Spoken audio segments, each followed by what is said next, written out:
La coordinadora de la plataforma No a la Mat ha convocat una manifestació per al proper 15 d'octubre a Barcelona per personar-se davant el Palau de la Generalitat i demanar que s'anul·li la línia de molt alta tensió que ha d'enllaçar amb França, així com també proposar una nova cultura de l'energia.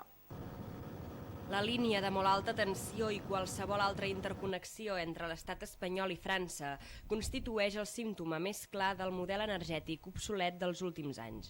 Aquesta és una de les declaracions que fa la coordinadora de plataformes No a la Mat.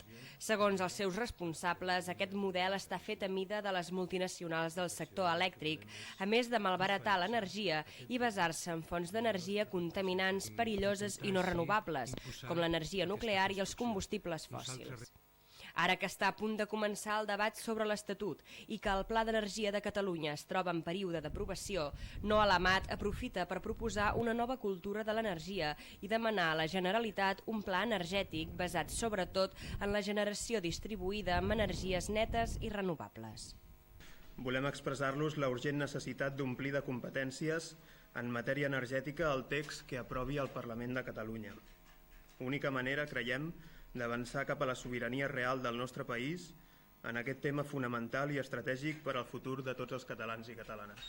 Pasqual Aguilar ha qualificat de vergonyós el fet que des de Medi Ambient es parli de la inevitabilitat de la Mat i demana l'anul·lació de qualsevol interconnexió amb França. Per aquesta raó i per demostrar la seva representativitat social, la coordinadora ha convocat un acte multitudinari per al proper dia 15 d'octubre a Barcelona. Sota el lema Per una nova cultura de l'energia, No a la Mat, la manifestació sortirà a les 5 de la tarda de l'encreuament entre Passeig de Gràcia i el carrer Aragó per dirigir-se tot seguit cap a la plaça Sant Jaume.